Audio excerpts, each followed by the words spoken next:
Supervise learning पढ़ते हैं। Supervise learning में तीन टाइप का, दो टाइप का क्लासिफिकेशन और रिग्रेशन। इस क्लासिफिकेशन का दो टाइप का, बाइनरी क्लासिफिकेशन और मल्टी क्लास क्लासिफिकेशन। और इस सुपरवाइज लर्निंग का दूसरा टाइप है हमारा रिग्रेशन, ठीक है। और इस रिग्रेशन के अंदर भी दो टाइप पढ़े थे, लीनियर रिग्रेशन और लॉजिस्टिक रिग्रेशन। लीनियर रिग्रेशन और लॉजिस्टिक रिग्रेशन। आज हम लोग पहले देखेंगे थोड़ा सा रिग्रेशन के बारे में, क्योंकि क्लासिफिकेशन के बारे में हम लोग देख लिए। और क्लासिफिकेशन से रिलेटेड जो भी एल्गोरिथम था, के नियरेस्ट नेबर हो गया, डिसीजन ट्री हो गया, और क्या पढ़े थे, एसवीएम पढ़े थे, और एक और लास्ट नेबर, ठीक है, नेबर। ये चार तरह का हमको एल्गोरिथम पढ़ना था सुपरवाइज लर्निंग में, ठीक है, इस क्लासिफिकेशन के अंदर। दूसरा जो हमारा टॉपिक बच रहा है वो बच रहा है हमारा रिग्रेशन। कि रिग्रेशन क्या है? तो रिग्रेशन के बारे में बस हम लोग इतना जाने कि जब भी हम लोगों को वैल्यू प्रिडिक्ट करना होता है तो हम लोग रिग्रेशन टेक्निक का इस्तेमाल करते हैं। और जब हम लोगों को क्लास के बीच में डिवीजन करना पड़ता है, ये क्लास ए में जाएगा, क्लास बी में जाएगा, क्लास सी में जाएगा, तो हम लोग क्लासिफिकेशन टेक्निक का इस्तेमाल करते हैं। बट जहां कहीं भी वैल्यू के प्रिडिक्शन का बात होगा उस जगह हमेशा यूज होता है क्या चीज? रिग्रेशन का। इसमें हम लोग देखेंगे कि केएनएन का इस्तेमाल हम लोग रिग्रेशन में भी कर सकते हैं और क्लासिफिकेशन में भी कर सकते हैं। और दूसरा किसका यूज कर सकते हैं? एसवीएम। एसवीएम का भी काम हम लोग क्लासिफिकेशन में भी यूज कर सकते हैं और रिग्रेशन में भी कर सकते हैं। तो आज हम लोग थोड़ा सा डिटेल में देखेंगे कि रिग्रेशन क्या होता है, रिग्रेशन है क्या, कितने टाइप्स का होता है। तो रिग्रेशन बेसिकली क्या है? It is a statistical method. क्या है ये?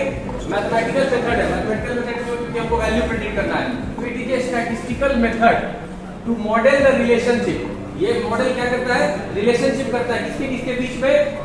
एक तो डिपेंडेंट टारगेट और दूसरा इंडिपेंडेंट प्रिडिक्टर। डिपेंडेंट टारगेट और दूसरा इंडिपेंडेंट प्रिडिक्टर, ठीक है। तो पहला हमारा है डिपेंडेंट टारगेट और दूसरा हमारा क्या है? Independent predictor.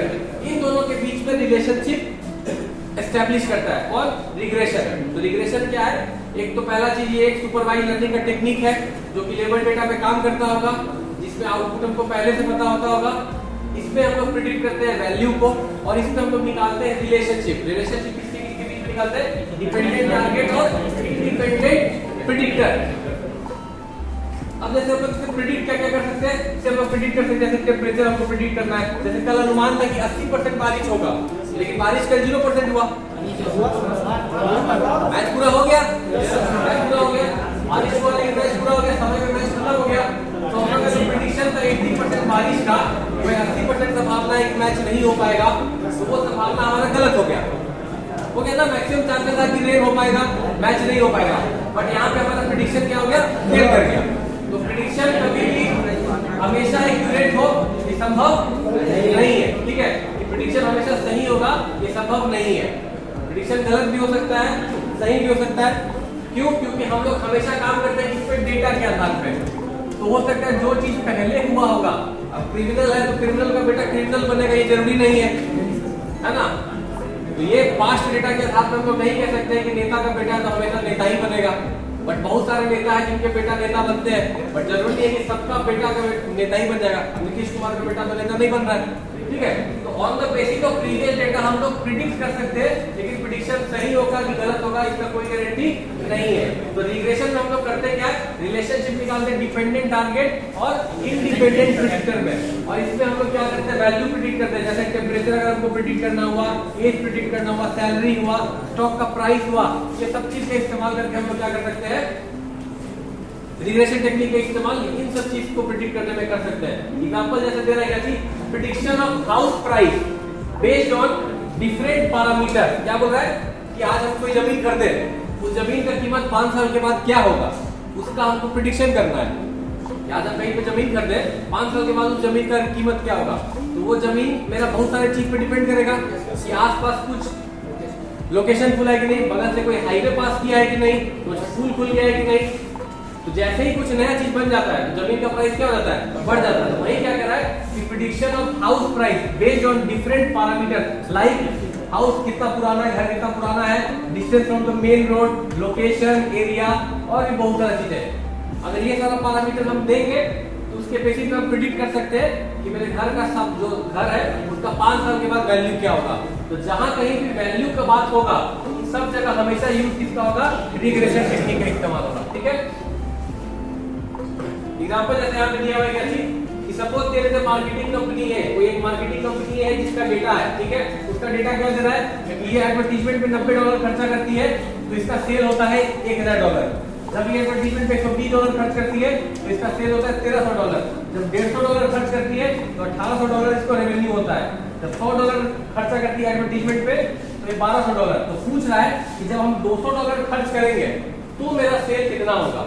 तो यहाँ पर वैल्यू के बारे में पूछ रहा है on the basis of past data, कि मेरे पास पास्ट डेटा है, तो पास्ट डेटा के आधार पर हमसे पूछ रहा है क्या कि आप बताइए कि अगर हम इतना खर्च करेंगे अपने एडवर्टीजमेंट पे तो मेरा रेवेन्यू कितना आएगा, मेरा सेल कितना आएगा। तो यहाँ पर भी हम लोग किस टेक्निक का यूज कर सकते हैं, रिग्रेशन टेक्निक का यूज कर सकते हैं, क्योंकि यहाँ पर भी हमको निकालना क्या है, वैल्यू। जहाँ कहीं भी वैल्यू निकालने का बात होगा हम लोग रिग्रेशन टेक्निक का इस्तेमाल करेंगे, और जहाँ भी क्लास का डिवीजन होगा वहाँ पर हम लोग क्लासिफिकेशन टेक्निक का इस्तेमाल करेंगे।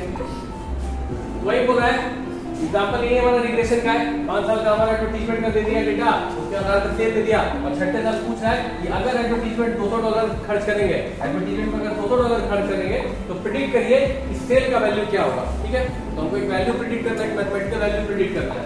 अब देखो यहाँ पे क्या है, बहुत सारे टर्म्स है जो कि रिग्रेशन में यूज होते हैं। ठीक है, रिग्रेशन में बहुत सारे टर्म्स यूज होते हैं, तो हम लोग एक टर्म यूज किए थे अभी, ये रिलेशनशिप बताता है किसके बीच में, डिपेंडेंट टारगेट और इंडिपेंडेंट प्रेडिक्टर। यही होता है ना, it is used to establish a relationship between a dependent मतलब वो टारगेट हो गया, और इंडिपेंडेंट का मतलब क्या हो गया, वो प्रेडिक्टर हो गया। ठीक है, मतलब डिपेंडेंट और इंडिपेंडेंट के बीच में, जहां पे डिपेंडेंट को बोला जा रहा है टारगेट और जो इंडिपेंडेंट है उसको क्या बोला जा रहा है, प्रेडिक्टर। अब यार ध्यान दो, यहाँ पर ये क्वेश्चन है कि प्रेडिक्शन ऑफ हाउस प्राइस है ना, तो यहाँ पे क्या है, हाउस प्राइस क्या है, मेरा हाउस प्राइस मेरा डिपेंडेंट है। हाउस का प्राइस मेरा क्या चीज पे डिपेंड कर रहा है, ये डिपेंड कर रहा है किस पे, लोकेशन पे, डिस्टेंस पे डिपेंड कर रहा है ना। तो ये मेरा जो हाउस का प्राइस है ये मेरा क्या है, डिपेंडेंट है, लेकिन ये जो मेरा distance from the main road है ये सब कैसा पैरामीटर है, इंडिपेंडेंट। वही यहाँ पे बोल रहा है it is used to establish a relationship between dependent का मतलब टारगेट। तो ये चीज डिपेंडेंट है, हाउस का प्राइस डिपेंडेंट है, किस पे डिपेंडेंट है, ये सारे पैरामीटर पे। तो ये सब जो पैरामीटर है ये सब कैसे पैरामीटर है, इंडिपेंडेंट, या इसको क्या बोलेंगे, प्रेडिक्टर। मतलब प्रेडिक्टर बोले तो इन सब की मदद से ही हम लोग हाउस के प्राइस को क्या कर रहे हैं, प्रेडिक्ट कर रहे हैं। तो ये सब इंडिपेंडेंट चीज है, और ये मेरा जो हाउस का प्राइस ये क्या है, डिपेंडेंट है। समझ में आया। जब किसी भी चीज को अगर हमको बारिश निकालना है कि आज बारिश होने का संभावना कितना % है, या आज कितना सेंटीमीटर बारिश होगा, तो ये बारिश जो है वो डिपेंड कर रहा है। बारिश किस पे डिपेंड करेगा कि भाई सूर्य हुआ है कि नहीं, विंड कितना है, ह्यूमिडिटी कितना है, टेम्परेचर कितना है, इन सब चीज पे डिपेंड करेगा।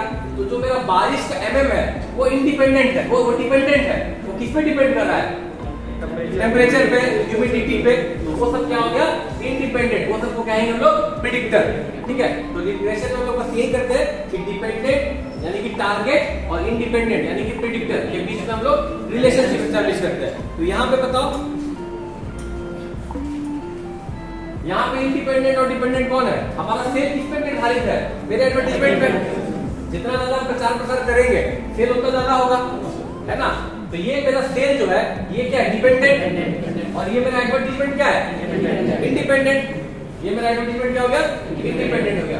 तो यही छोटे छोटे टर्म्स है जो कि रिग्रेशन में यूज होता है। तो पूछ देगा कि 2 लाइन में शॉर्ट में पूछ देगा कि explain dependent variable and independent variable. तो वही हो गया कि डिपेंडेंट वेरिएबल मतलब टारगेट वेरिएबल, डिपेंडेंट वेरिएबल हम लोग क्या बोल रहे हैं, टारगेट वेरिएबल, मतलब जिसका हमको प्रिडिक्शन करना है तो वो क्या करेगा, डिपेंडेंट वेरिएबल, और जिसकी मदद से करना है वो क्या करेगा, इंडिपेंडेंट वेरिएबल। और इंडिपेंडेंट वेरिएबल का दूसरा नाम प्रेडिक्टर, और डिपेंडेंट वेरिएबल का दूसरा नाम टारगेट वेरिएबल। ठीक है, अब एक लाइन यहाँ पे क्या, आउटलायर्स। आउटलायर्स का इस्तेमाल हम लोग कहाँ पे किए थे, एक और एसवीएम का जब ग्राफ बनाए थे, नहीं जब के बनाइए, KNN पढ़े थे, के नियरेस्ट नेबर जब पढ़े थे, उसमें बताए थे कि के का वैल्यू जब हम लोग क्या करेंगे, बहुत छोटा ले लेंगे, के का वैल्यू बहुत छोटा ले लेंगे तो आउटलायर का समस्या होगा। किसी को अगर याद नहीं है तो देखो यहाँ पे हम एक लाइन लिखे हुए थे,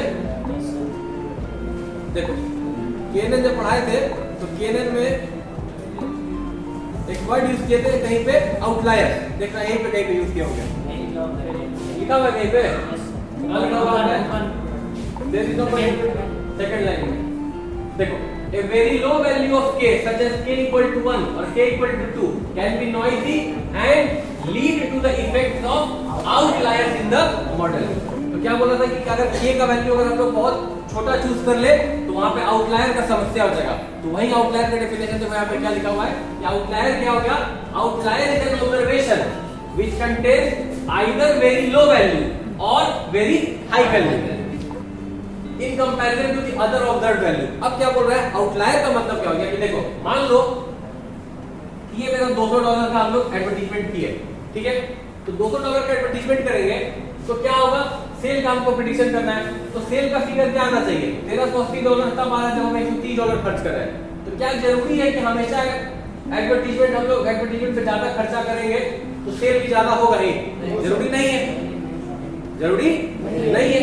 तो बहुत ज्यादा प्रचार प्रसार कर देंगे तो हो सकता है सेल घट जाए, ठीक है, बहुत ज्यादा प्रचार प्रसार कर देंगे तो सेल क्या हो जाएगा, घट जाएगा, ठीक है। इसी का एक एग्जांपल हम लोग दिए थे तुमको कि हार्पिक का एड के बारे में एग्जांपल दिए थे, पहले दिए थे, गर्मी पहले दिए थे कि हार्पिक जो है, ठीक है, टॉयलेट क्लीनर जो हार्पिक है उसी का मार्केटिंग स्ट्रेटेजी के बारे में बताया था कि हार्पिक क्या किया, एड उसको देना था, तो वो एड कब देता था, 8 बजे रात से 10 बजे रात के बीच में ही एड को निकाला। क्यों निकाला, क्योंकि 8 बजे से 10 बजे रात तक लोग सारे फैमिली एक साथ बैठे रहते हैं, सारे लोग टीवी देखते हैं, तो जब सारे लोग टीवी देखते हैं फैमिली वाले और देखते हैं कि भाई कोई सामान है जो कि मेरे टॉयलेट को, मेरे घर को पूरा साफ कर देगा, ठीक है, तो उससे क्या हो गया, रेवेन्यू उसका बढ़ने लग गया, ठीक है। तो मार्केटिंग स्ट्रेटेजी अडेप्ट किया जाता है। एमबीए करके जो आईआईटी आईएम से लोग एमबीए करते हैं, आईएम से, तो आईएम से एमबीए करने वाले लोगों को करोड़ों रुपया दिया जाता है। क्यों दिया जाता है, यही स्ट्रेटेजी बनाने के लिए कि स्ट्रेटेजी ऐसा बनाइए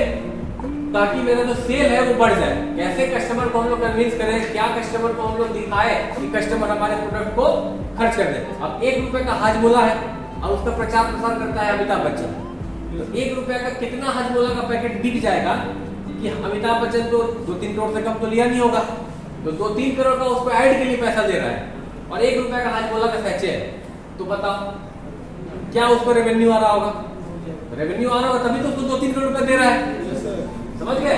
विराट कोहली है, इतना सारा ऐड करता है, कुछ भी ऐड करता है, 5 करोड़ 10 करोड़ 5 करोड़ रुपए लेता है, उससे कम तो नहीं लेता है, 5 करोड़ ऐड कर लेता है, जिस चीज का ऐड कर रहा होता है हो सकता है उसको तो रेवेन्यू नहीं हो, ठीक है।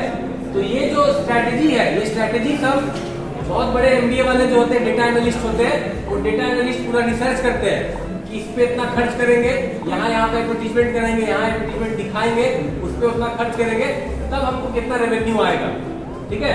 कुछ ऐसी कंपनी होती है जो एकदम ऐड नहीं करती है, बहुत सारी ऐसी कंपनी है जो एकदम प्रचार नहीं करती है। जैसे स्टॉक मार्केट में एक ब्रोकर है जीरोधा, नाम सुने, जैसे ग्रो एक ब्रोकर है, ग्रो सुने हो ना, ब्रोकर, उसी तरह एक ब्रोकर है जीरोधा। तो जीरोधा का कभी ऐड देखे हो कहीं पे, जीरोधा कोई ऐड नहीं देखे हो, लेकिन फिर भी इंडिया का सबसे नंबर 1 ब्रोकर है, ग्रो से तो बड़ा ही ब्रोकर है ना।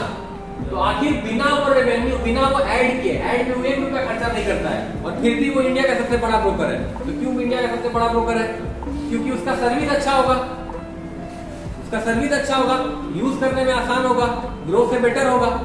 अब ग्रो का क्या देखोगे, ग्रो का देखोगे हर जगह प्रसार है ना, ग्रो करो, इंडिया ग्रो कर रहा है, तो ग्रो एडवर्टाइजमेंट में बहुत पैसा खर्चा कर रही है, लेकिन जो जीरोधा है वो जीरोधा कहीं पर भी कोई पैसा खर्चा नहीं कर रही है, फिर भी इंडिया का नंबर 1 ब्रोकर है। तो जरूरी नहीं कि आप एडवर्टाइजमेंट में पैसा खर्चा करेंगे तो आपका सेल बढ़ेगा ही। तो आउटलायर के बारे में हम लोग बात करें कि आउटलायर क्या होता है। आउटलायर ये चीज होता है कि जब किसी भी चीज को हम लोग प्रिडिक्ट कर रहे होते हैं, जब किसी वैल्यू को प्रिडिक्ट कर रहे होते हैं, तो कुछ ऐसे वैल्यू आते हैं जो बहुत छोटे हो या कुछ ऐसे वैल्यू आते हैं जो बहुत बड़े हो, वही लिखा हुआ है। आउटलायर का एक ऑब्जर्वेशन है which contain either very low value और वेरी हाई वैल्यू, या तो वैल्यू बहुत कम आ जाए प्रिडिक्ट होके, या तो वैल्यू बहुत ज्यादा आ जाए, तो ये दोनों गलत है। जैसे अगर हमको यहाँ पे प्रिडिक्ट करना है कि अगर $200 खर्च किए तो मेरा रेवेन्यू क्या होना चाहिए, अब यहाँ 1380 है तो रेवेन्यू मेरा $100 तो नहीं होना चाहिए और ना ही $10,000 होना चाहिए, यही रेंज होना चाहिए 1000 से 2000 के बीच में। तो अगर $100 वैल्यू प्रिडिक्ट कर रहा है या $2000 वैल्यू प्रिडिक्ट, $10,000 वैल्यू प्रिडिक्ट कर रहा है, तो वो मेरा प्रिडिक्शन गलत है। तो उन सब समस्या को हम लोग बोलते हैं आउटलायर। तो जब हम लोग एल्गोरिथम में कुछ गलती करते हैं तो ये सारी समस्याएं हो जाती है।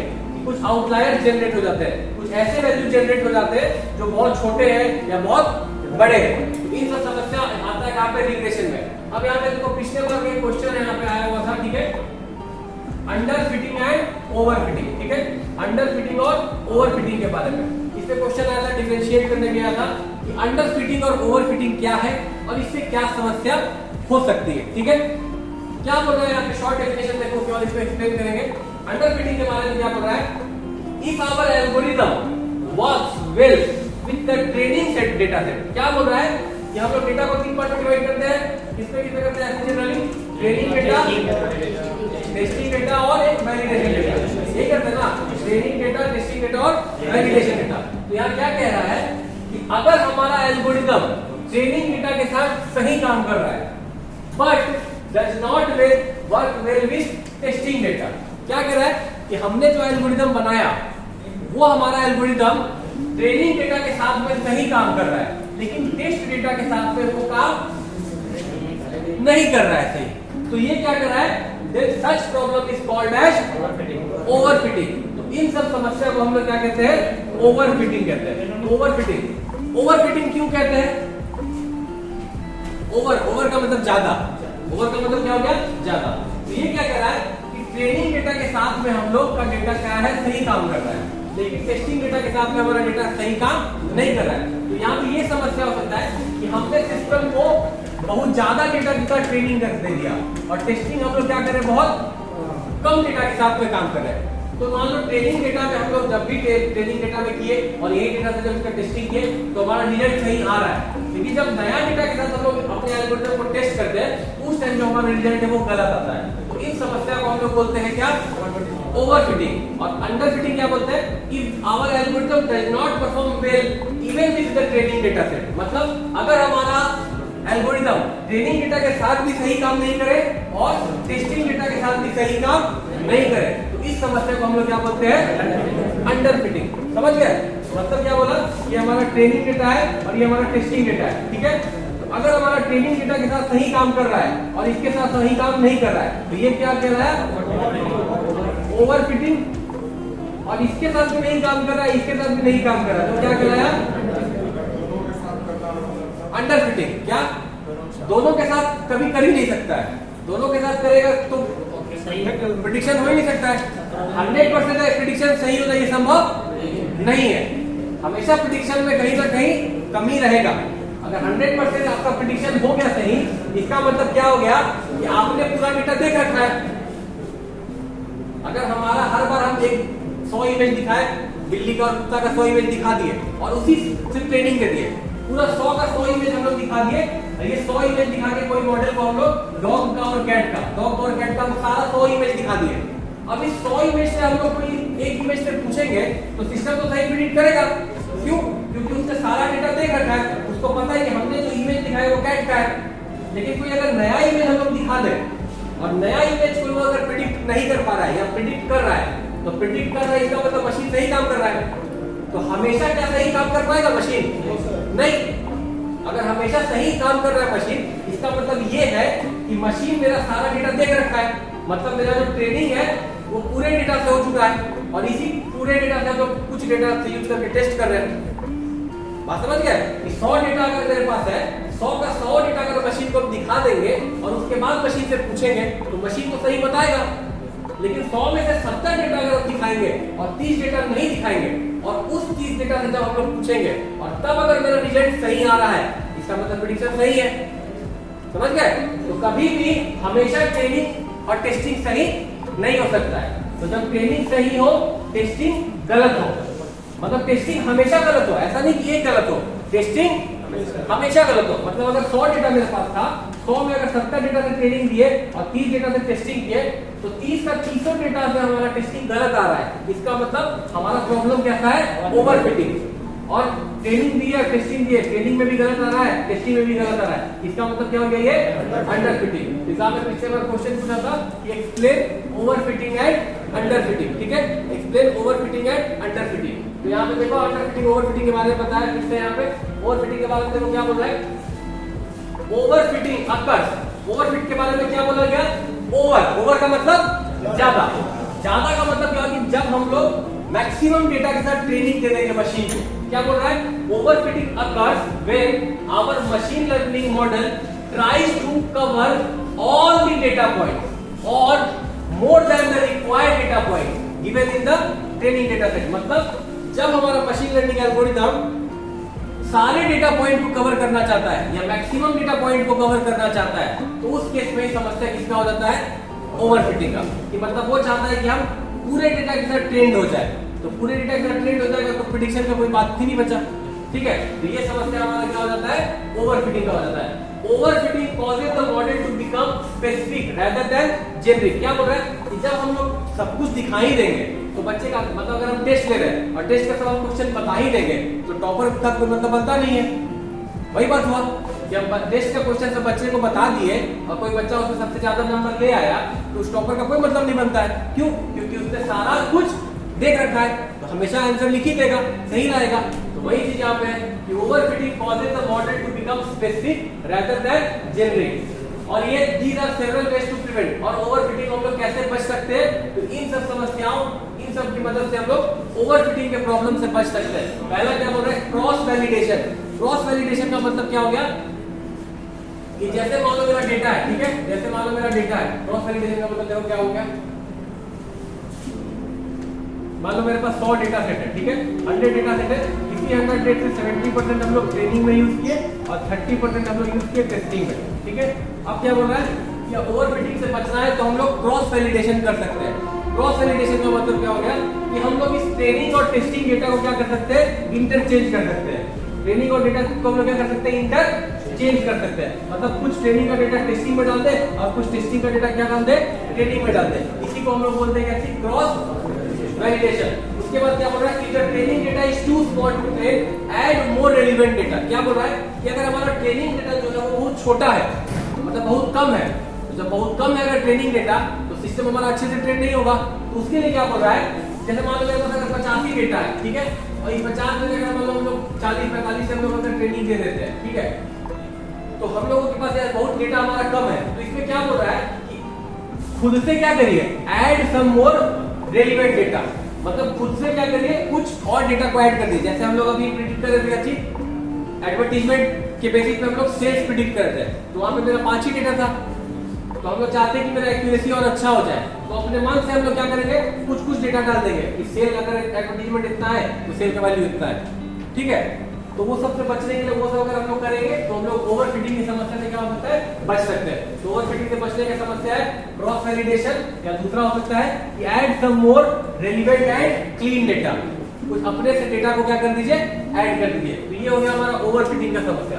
ओवरफिटिंग की समस्या में क्या होता है कि हमारा जो एल्गोरिथम है वो ट्रेनिंग डेटा पे सही काम करेगा, टेस्टिंग डेटा पे सही काम नहीं करेगा। उसमें होता क्या है कि जो मशीन लर्निंग एल्गोरिथम है वो क्या सोचता है कि हम मैक्सिमम डेटा के साथ ट्रेनिंग ले लें। जब मैक्सिमम डेटा के साथ ट्रेनिंग ले लेता है तो उस टाइम प्रेडिक्शन का कोई मतलब बनता नहीं है। इस समस्या को दूर करने के लिए हम लोग यूज करते हैं क्रॉस वैलिडेशन का और ऐड करते हैं किसी का डेटा का। उसी तरह अंडर फिटिंग है। तो अंडर फिटिंग के बारे में क्या हम लोग जान रहे हैं? जब हमारा मशीन लर्निंग एल्गोरिथम ना ही ट्रेनिंग डेटा के लिए काम करे सही से और ना ही टेस्टिंग डेटा के लिए काम करे, तो इस समस्या को हम लोग बोलते हैं क्या चीज? Under fitting. अब अंडर फिटिंग को हम लोग दूर कैसे कर सकते हैं? मॉडल की कॉम्प्लेक्सिटी को बढ़ाकर। पहला सॉल्यूशन क्या बोल रहा है? Increase the model complexity. Model की कॉम्प्लेक्सिटी को क्या कर दीजिए? बढ़ा दीजिए। दूसरा क्या बोल रहा है? Remove noise from the data. अगर कुछ अनवांटेड नॉइज है, मतलब अनवांटेड डेटा है, तो अनवांटेड डेटा को क्या करिए? हटा दीजिए। उसके बाद increase the number of feature. Number of feature मतलब जैसे घर का आपको प्राइस प्रिडिक्ट करना था, तो हम लोग वहां फीचर क्या यूज कर रहे थे? घर से रोड का डिस्टेंस, एरिया, लोकेशन। मान लो 3 फीचर यूज किए, तो 3 की जगह हम लोग 4-5 फीचर और यूज कर ले कि कितना आसपास स्कूल है, कितना आसपास हॉस्पिटल है, या रेलवे स्टेशन कितनी दूरी पर है, तो और फीचर हम लोग बढ़ा देंगे। तो इस अंडर फिटिंग की समस्या से भी क्या हो जाएगा? हम लोग दूर कर लेंगे। तो यही हमारा 2 प्रॉब्लम आता है रिग्रेशन में। एक आता है अंडर फिटिंग का समस्या और दूसरा आता है ओवर फिटिंग का समस्या।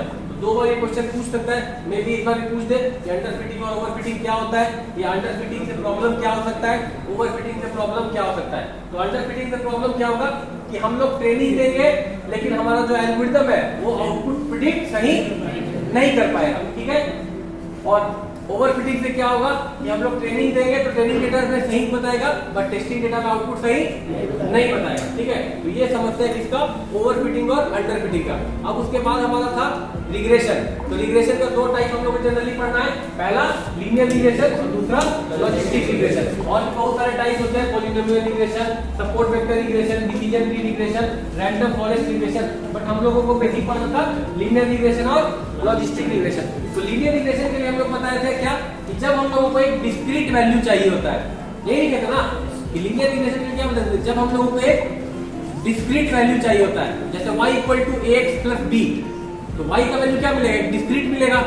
x का वैल्यू कुछ भी दोगे और a और b पैरामीटर कुछ भी रहेगा तो y का एक ही वैल्यू मिलेगा।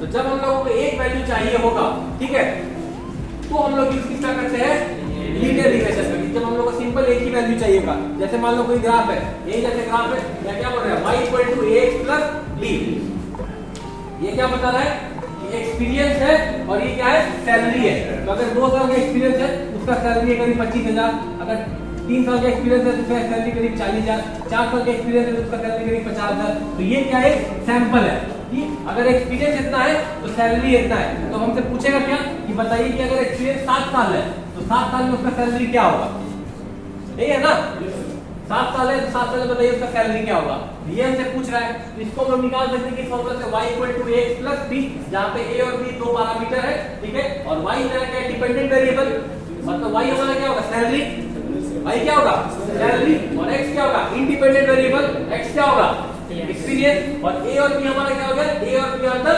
लीनियर कोएफिशिएंट, ठीक है। मतलब एल्गोरिथम जो हम बनाएंगे उस पे a और b का वैल्यू हम लोग अपने मन से कुछ भी चूज करेंगे और उसके बेसिस पर हम लोग y की वैल्यू क्या करेंगे, प्रिडिक्ट करेंगे। तो जब भी हम लोग लीनियर रिग्रेशन करते हैं तो लीनियर रिग्रेशन में हमेशा हमको एक ही वैल्यू मिलता है, एक ही वैल्यू मिलेगा, लीनियर वैल्यू। और एक लीनियर इक्वेशन है, ये क्या है, लीनियर इक्वेशन है ना। एग्जांपल आपको बता सकते हैं कि अगर एक्सपीरियंस ऐसा है, सैलरी है, तो प्रिडिक्ट करना है कि बताइए 7 साल का एक्सपीरियंस है तो सैलरी क्या होगा।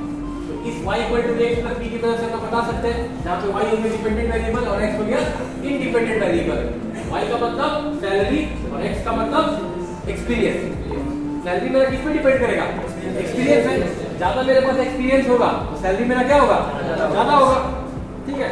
तो ये हमारा क्या कराया, लीनियर रिग्रेशन। तो लीनियर रिग्रेशन में हम लोग एक लीनियर वैल्यू करते हैं, it is a type of regression जहां पे हम लोग वैल्यू का प्रेडिक्शन करते हैं। ये वाला ग्राफ बनाइएगा, ये इक्वेशन लिखिएगा और ये 2 लाइन लिख दीजिएगा तो आंसर आपको फुल मिल जाएगा, ठीक है। दूसरा हमारा था लॉजिस्टिक रिग्रेशन। लॉजिस्टिक रिग्रेशन का क्या होता है, लॉजिस्टिक रिग्रेशन में हम लोग कंटीन्यूअस वैल्यू प्रेडिक्ट करते हैं, ठीक है।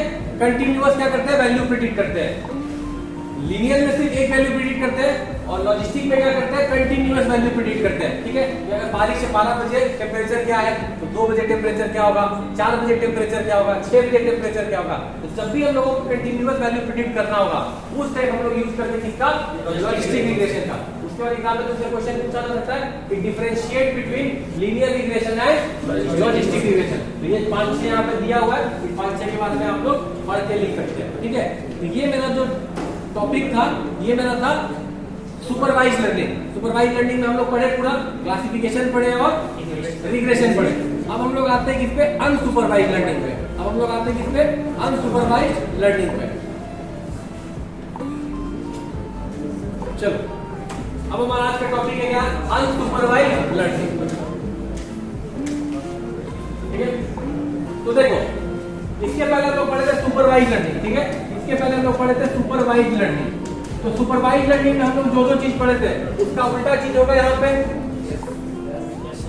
सुपरवाइज लर्निंग काम करता है किस पे, लेबल डेटा पे।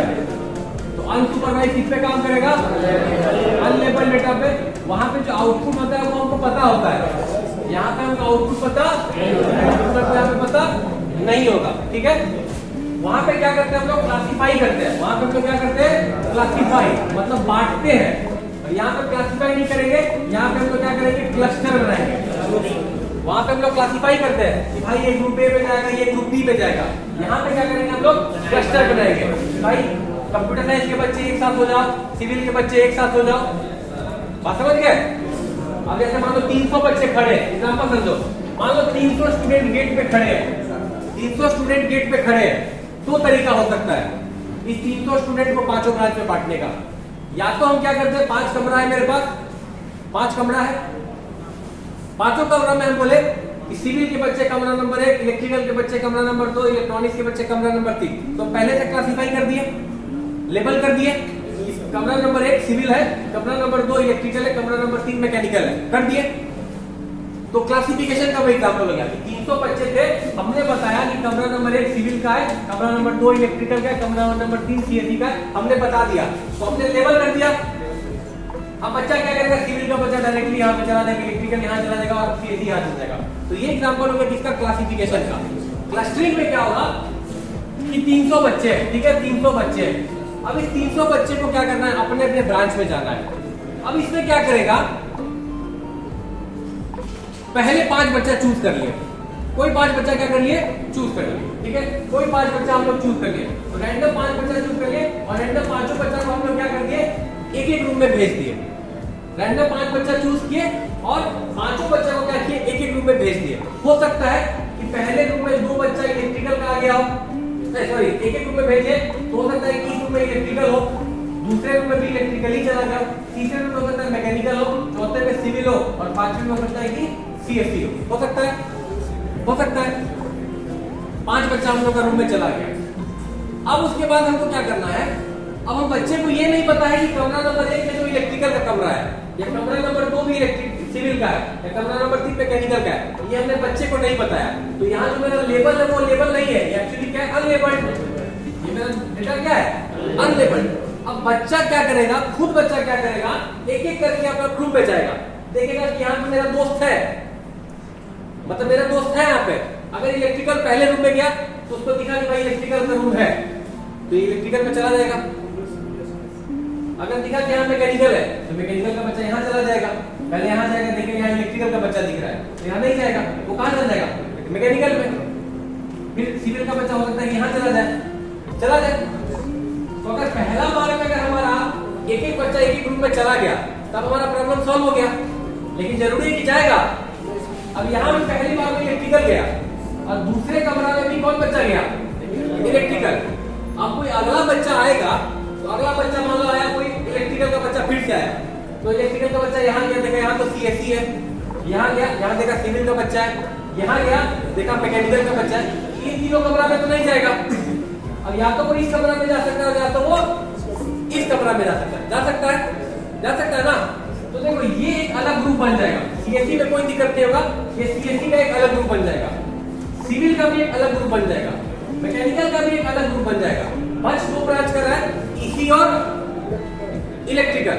तो अभी इलेक्ट्रिकल यहाँ भी था, इलेक्ट्रिकल यहाँ भी था, हो सकता है कि जो नया बच्चा है इलेक्ट्रिकल का वो इसी में चल जाए और इलेक्ट्रॉनिक वाले बच्चे भी हो सकता है कि इसी में घुस जाए। तो इलेक्ट्रिकल इलेक्ट्रॉनिक मिला के हो सकता है कि एक ग्रुप बन जाए, एक ग्रुप बन जाए। तो ये जो ग्रुप बन रहा है इसी ग्रुप को हम लोग क्या बोलते हैं, क्लस्टर। इसी ग्रुप को क्या बोलते हैं हम लोग, क्लस्टर। क्लस्टरिंग जब हम लोग करेंगे, अनसुपरवाइज लर्निंग में जो टेक्निक हमको पढ़ना है उसको हम लोग बोलते हैं क्लस्टरिंग। जैसे सुपरवाइज लर्निंग में जो टेक्निक पढ़ता था उसको बोलते थे क्लासिफिकेशन, अनसुपरवाइज लर्निंग में जो टेक्निक पढ़ता है उसको बोलते हैं हम लोग क्लस्टरिंग। तो क्लस्टरिंग में क्या करता है कि हम लोग पहले से डेटा का लेबल नहीं करते हैं, डेटा अपने से खुद ढूंढता है कि मेरा जो सबसे नजदीकी या मेरा सिमिलर ग्रुप कौन सा है, मेरा सिमिलर ग्रुप कौन सा है, वो खुद से ढूंढता है। ऐसा नहीं कि हम उसको बताएंगे कि सिविल वाले बच्चे रूम नंबर 1 में चले जाओ, वो बताने का काम कहाँ पे करते हैं, क्लासिफिकेशन में। क्लस्टरिंग में हम लोग ऐसा कुछ भी नहीं करेंगे, वो सेल्फ लर्निंग है, मतलब अनसुपरवाइज्ड है। कोई सुपरविजन, हमको कोई गाइडेंस नहीं दिए कि तुम यहाँ चले जाओ, तुम वहां चले जाओ। डेटा खुद से अपना ग्रुप ढूंढेगा कि हमको किस ग्रुप पे जाना है, ग्रुप ए में जाना है, ग्रुप बी में जाना है कि ग्रुप सी में जाना है, वो खुद से ढूंढेगा। समझ में आया? इसी टेक्निक को हम लोग बोलते हैं अच्छी क्लस्टरिंग। अंतर समझ में आया दोनों में क्या अंतर है, क्लासिफिकेशन और क्लस्टरिंग में? क्लासिफिकेशन हम लोग पहले से बता देते हैं कि भाई अगर ये न्यूज है तो ये पॉलिटिकल न्यूज है, कि भाई ये इंटरटेनमेंट का न्यूज है या स्पोर्ट्स का न्यूज है, तो पहले से ग्रुप में क्लासिफिकेशन किया हुआ है। लेकिन क्लस्टरिंग में हम लोग ऐसा कुछ भी नहीं बताते, खुद से उसको अपना डिसाइड करना है कि भाई अगर बिल्ली है तो बिल्ली देखेगा कि बिल्ली मेरे जैसा कहाँ दिख रही है, तो यहाँ दिख रही है तो वो वहां चला जाएगा। ठीक है, अभी एग्जांपल एक दिखाएंगे, वीडियो करके दिखाएंगे, उससे बेटर क्लियर हो जाएगा। तो अनसुपरवाइज्ड लर्निंग में हम लोगों को क्या है, unsupervised learning is a type of machine learning where the algorithm learns to recognise the pattern. अब क्या करेगा एल्गोरिथम, खुद से क्या करेगा, पैटर्न को रिकॉग्नाइज करेगा कि भाई ये मेरा सिमिलर पैटर्न है। हम इस कमरे में गए तो यहाँ पे मेरे को इलेक्ट्रिकल का बच्चा दिख गया, मतलब ये मेरे ब्रांच का बच्चा है, मतलब ये वाला जो ग्रुप है वो मेरा है। तो वो डेटा देखकर खुद से पैटर्न डिसाइड करेगा ये मेरे से मिलता जुलता पैटर्न है, और खुद से वो ट्रेनिंग लेके अपना एक ग्रुप बनाएगा। तो जरूरी नहीं कि पहले बार में ग्रुप हमारा सही बन जाए। 5 ग्रुप अगर बनना है तो 5 में हो सकता है 3 ग्रुप सही बने और 2 ग्रुप गलत बने। तो जो 2 ग्रुप गलत बना है वो 2 ग्रुप फिर से अपना डेटा टूट जाएगा और फिर से वो ग्रुप बनाएगा। जैसे इलेक्ट्रिकल और इलेक्ट्रॉनिक्स का एक ग्रुप बन गया तो वो डेटा तो सही नहीं है, तो वो डेटा फिर से ग्रुप टूट जाएगा और फिर से वो 2 ग्रुप में डिवाइड होगा, और इस बार हो सकता है कि डिवीजन हमारा क्या हो जाए, सही हो जाए। तो ये हमारा एग्जांपल होता है किसका, क्लस्टरिंग का। तो अनसुपरवाइज्ड लर्निंग क्या है, अनलेबल्ड डेटा पे काम करता है, विदाउट एनी सुपरविजन काम करता है, और ये काम कैसे करता है, with identifying recognising pattern in the data. Data में छुपे हुए पैटर्न को खोजकर वो खुद से डिसाइड करता है कि हमको किस ग्रुप पे जाना है। तो इसमें हमको 2 टेक्निक पढ़ना है, पहला पढ़ना है क्लस्टरिंग और दूसरा पढ़ना है डायमेंशनैलिटी रिडक्शन। देखिए इससे क्वेश्चन नहीं पूछा जाता है, सिर्फ क्वेश्चन पूछा जाएगा किससे, क्लस्टरिंग से। क्लस्टरिंग क्या होता है, तो क्लस्टरिंग है क्या, it is A unsupervised learning technique. Machine learning का एक टेक्निक है जो कि अनसुपरवाइज्ड मशीन लर्निंग मेथड पे काम करता है, जिसमें हमको आउटपुट के बारे में पता नहीं होगा, जो कि अनलेबल्ड डेटा पे काम करता होगा, अनलेबल्ड डेटा पे काम करता होगा, है ना। और क्लस्टरिंग में हम लोग क्या करते हैं, ग्रुप करते हैं, ग्रुप ऑफ पॉइंट। क्या बोल रहा है, the goal is to identify the groups और cluster of data point that are similar to each other. ठीक है, क्लस्टरिंग का मुख्य उद्देश्य यह है कि वैसे डेटा पॉइंट को ढूंढना जो कि सिमिलर बिहेवियर का है, जो कि सिमिलर बिहेवियर का है, बात समझ में, जो कि सिमिलर बिहेवियर का है। जैसे मान लो अगर 900 बच्चे यहाँ पे आ जाए और हमको डिवाइड करना है कि 3 साल 2020-21 के बच्चे, 21-24 के बच्चे, 22-25 के बच्चे, तीनों को अलग करना है, तो 3 ग्रुप बनाना पड़ेगा। अगर हम बता देंगे कि भाई कि ये ग्रुप में इसमें जाओ, ये उसमें जाओ, वो उसमें जाओ, तो वो क्लासिफिकेशन हो गया। लेकिन बच्चा अगर खुद से डिसाइड करके अपना ग्रुप बना लेगा, हो सकता है कि कुछ बच्चे गलत ग्रुप में चले जाए, तो वो एग्जाम्पल इसका होता है हमारा क्लस्टरिंग का होता है। ठीक है, एग्जाम्पल जैसे देखो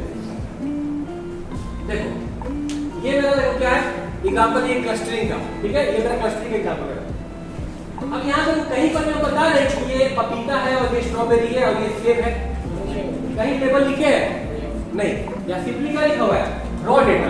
तो ये रॉ डेटा मतलब ये अनलेबल्ड डेटा है। यही जब हम लोग क्लस्टरिंग पढ़े थे, क्लासिफिकेशन पढ़े थे, तो क्लासिफिकेशन में दिखाए थे कि ये कैट है और यहाँ पे डॉग है, दिखाए थे। कैट को कैट लिखे थे और डॉग को डॉग लिखे थे, और इसके बेसिस पे मशीन से ट्रेनिंग लिए थे। और जब नया इमेज पूछे थे तो नया इमेज किस पे क्लासिफाई करता, कैट में या डॉग में। लेकिन यहाँ पे हम लोग सिंपली रॉ डेटा लिए, और रॉ डेटा जब हम लोग लिए तो हम लोग ये नहीं बता रहे हैं कि भाई ये एप्पल है, ये पपाया है और ये स्ट्रॉबेरी है, कहीं नहीं बता रहे।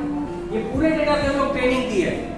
अब ये डेटा क्या करेगा, आपस में हिडन पैटर्न के आधार पर। अब हिडन पैटर्न क्या हो सकता है कि मान लो यहाँ पे सेब है, तो सेब है तो सेब का कलर लाल है, स्ट्रॉबेरी का कलर भी लाल है, तो हो सकता है कि सेब और स्ट्रॉबेरी पहले एक कलर पे जाए। और ये पपीता बिल्कुल डिफरेंट कलर का है, ग्रीन है, तो ये ग्रीन वाले कलर जितने हैं वो अपने आप को एक ग्रुप बना लेंगे, और रेड वाले हो सकता है कि एक ग्रुप बना ले पहले। फिर क्या करेगा, फिर देखेगा कि स्ट्रॉबेरी का हाइट छोटा है, वेट कम है, लेकिन ये वाले एप्पल का वेट क्या है, ज्यादा है। तो फिर ये क्या करेगा, आपस में वेट के आधार पे, कलर के आधार पे, इसका पत्ता निकला हुआ है कुछ भी आधार पे, ये सब क्या है, फीचर है। कलर इसका रेड, कलर एक फीचर है, इसका वेट होगा वो एक फीचर होगा, इसमें पत्ता निकला हुआ है, डंडी निकला हुआ है, वो भी एक फीचर है। अब डंडी इसमें भी निकला हुआ है, डंडी इसमें भी निकला हुआ है, स्ट्रॉबेरी में डंडी यहाँ पे ग्रीन कलर का है या ब्राउन कलर का है। तो ये बहुत सारे फीचर की वजह से ये डेटा क्या किया, आपस में अपने आप को क्या कर लिया, ग्रुप बना लिया। ये ग्रुप 1 में सेब चला गया, ग्रुप 2 में ये चला गया, ग्रुप 3 में ये चला गया। तो जरूरी नहीं है कि हमेशा, हो सकता है कि इसमें एक सेब दिया जाए, या हो सकता है इसमें एक स्ट्रॉबेरी भी चला जाए, हो सकता है। तो वो हुआ कब, क्लस्टरिंग में हमारा कुछ एल्गोरिथम था, उसमें कुछ मिस्टेक हुआ, तो वो मिस्टेक हम लोग तब तक सुधारेंगे जब तक हमारा सिमिलर डेटा पॉइंट एक ग्रुप पे नहीं चल जाए। तो ये जो डिवीजन हुआ, ये डिवीजन हमारा कैसे हुआ, डेटा खुद से किया, मतलब डेटा को हम नहीं बताने गए कि भाई ये स्ट्रॉबेरी है, ये पपाया है और ये एप्पल है। ये डेटा खुद से आपस में एक दूसरे से कंपेयर किया और कंपेयर करने के बाद में वो अपने अपने ग्रुप पे चला गया। इसी मेथड को हम लोग बोलते हैं क्या चीज? क्लस्टरिंग। इसी मेथड को क्या बोलते हैं? क्लस्टरिंग। ठीक है, अब इसका एक एग्जांपल दिखाते हैं, पीपीटी में होगा, देखो देखो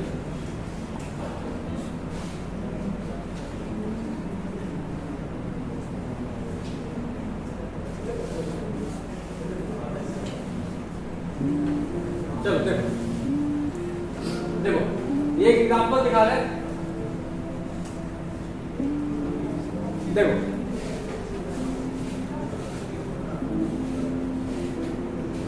चलो एक एग्जांपल दिख रहा है तुमको, ठीक है।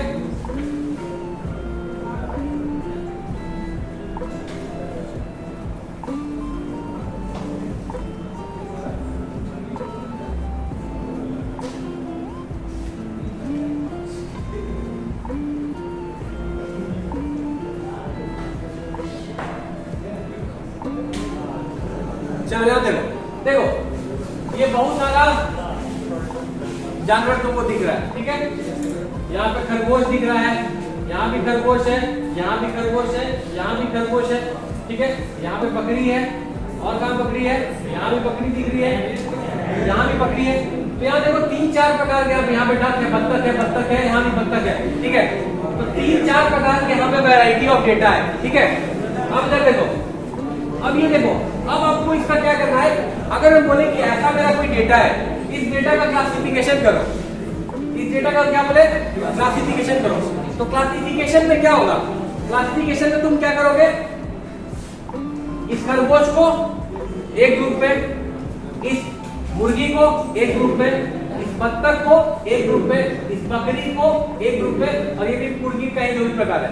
तो जब हम लोग क्लासिफिकेशन करेंगे तो देखो देखो वो है, चलो ठीक है। तो जब देखो हम लोग क्लासिफिकेशन किए तो क्या हो गया? ये बत्तख का एक क्लास बन गया, ये अकेला बकरी का इसका अलग बन गया, ये हो सकता है गाय हो, इसका अलग क्लास बन गया, ये मुर्गी है या भेड़ है, भेड़ है, ठीक है। ये हो गया खरगोश और ये हो गया अलग प्रकार का। तो यहाँ देखो 1 2 3 4 5 6। अभी देखो जब हम लोग क्लासिफिकेशन किए तो क्लासिफिकेशन में कितने प्रकार का बन गया? 6। टोटल क्लास कितना बना? 6। तो क्लासिफिकेशन में बता दिए भाई इसका इसका ये क्लास है, वो सारा जानवर अपने अपने क्लास पे चला गया।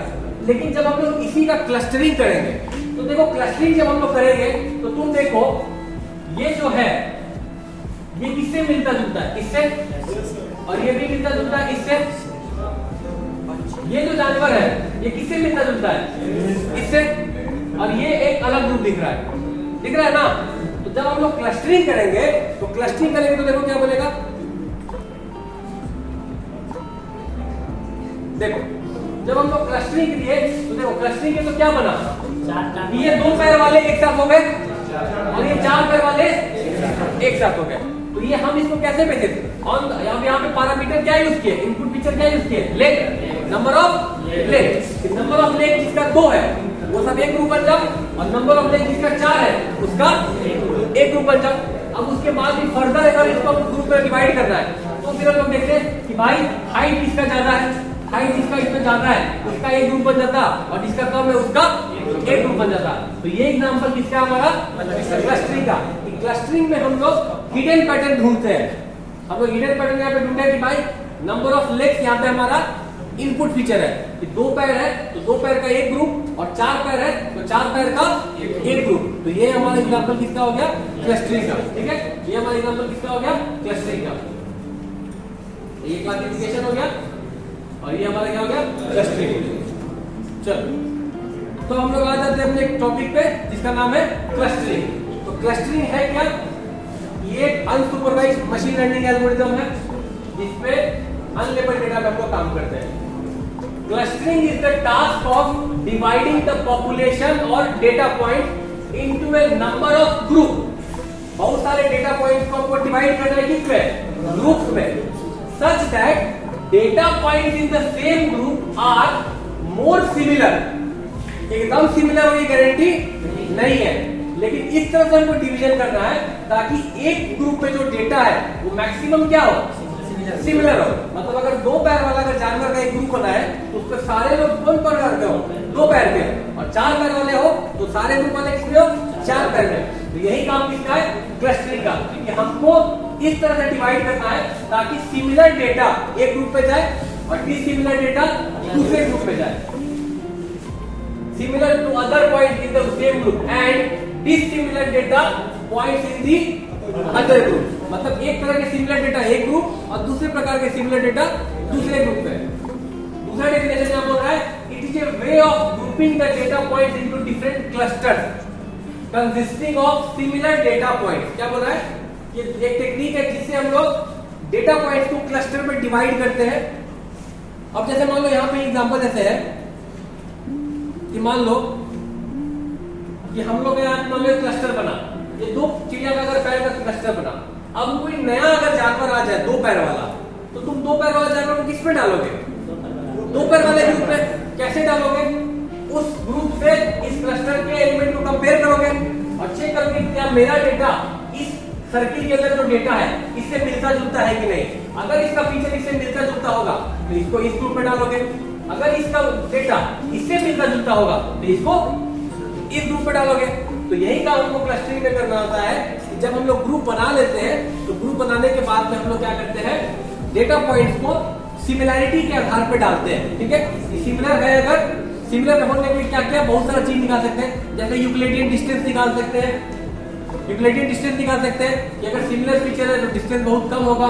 तो उन सब के आधार पर हम लोग क्या कर सकते हैं, डेटा का डिवीजन कर सकते हैं। तो क्लस्टरिंग का यही तो डेफिनेशन है कि पॉपुलेशन या डेटा सेट को डिवाइड करिए ग्रुप्स में, और डिवीजन जो हो रहा है वो कैसे हो रहा है, खुद से, on the basis of identify pattern.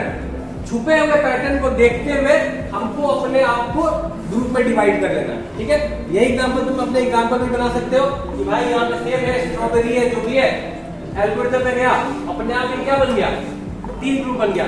सेब का एक ग्रुप, नाशपाती का एक ग्रुप, स्ट्रॉबेरी का एक ग्रुप। या फिर ये एग्जांपल दे दो, या फिर ये एग्जांपल दे दिए कि भाई ये बहुत सारे जानवर है, दो पैर के जानवर है, तो वैसे भी लिख सकते हो कि 2 leg animal, 2 leg animal, 3 leg animal, 3 leg animal, 4 leg animal, 4 leg animal, और उसके बाद में डिवाइड करके बना दोगे 2 लेग का एनिमल एक ग्रुप, 3 लेग का एनिमल एक ग्रुप और 4 लेग का एनिमल एक ग्रुप। ऐसा नहीं कि अब पता चला वहां पे बिल्ली या चूहा बनाने लग गए। ठीक है, वो सिंपली लिखोगे, ऐसे लिखोगे, क्या लिखोगे, अब ये नहीं कि वहां पे बनाने ड्राइंग लगना। ठीक है, देखो ये हो गया 2 लेग एनिमल।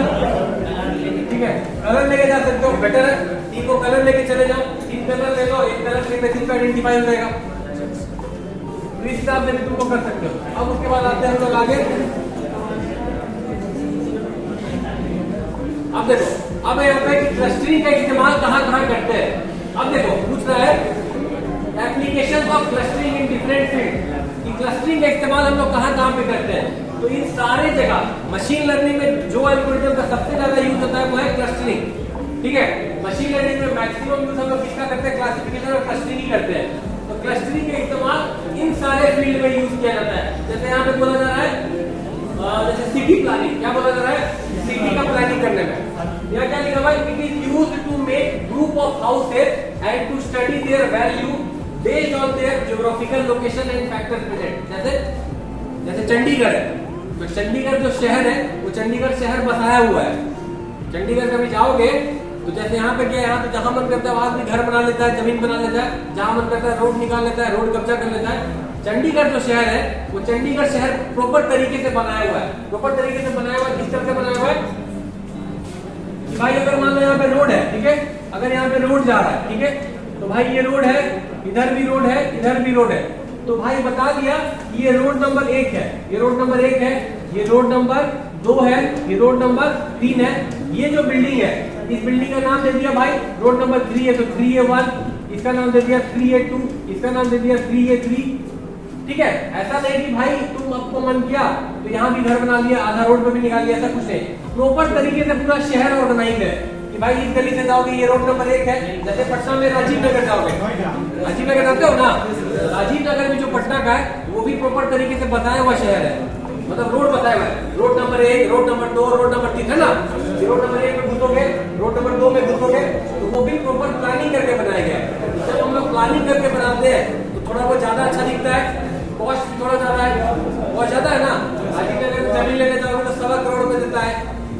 1 कट्ठा जमीन देता है, दूसरी जगह पे लोगे तो कहते हैं 1 करोड़ मिल जाए, 70 लाख मिल जाए, 80 लाख मिल जाए। तो इस क्लस्टरिंग का इस्तेमाल हम लोग इन सारे जगह पे यूज कर सकते हैं। जैसे लाइब्रेरी में अगर आपको बुक्स सजाना है, ठीक है, लाइब्रेरी में आपको बुक्स को अरेंज करना है, तो एक तरह के सिमिलर बुक्स है, जैसे नॉवेल्स है, तो नॉवेल्स का एक ग्रुप बना दे, आध्यात्मिक किताब है, आध्यात्मिक किताब का एक ग्रुप बना दे, ठीक है। तो इन सारे जगह हम लोग यूज किसका करते हैं, क्लस्टरिंग का, ठीक है। अर्थक्वेक स्टडी करने में, इमेज प्रोसेसिंग में, जेनेटिक्स में, फाइनेंस में, लाइब्रेरी में किताब को सजाना हुआ, इन सारे जगह यूज हमारा किसका होता है, क्लस्टरिंग का होता है। अब उसके बाद आ जाता है टाइप्स ऑफ क्लस्टरिंग पे। आप देखो, अब ये मेजर हमारा टॉपिक है क्लस्टरिंग का टाइप, ठीक है।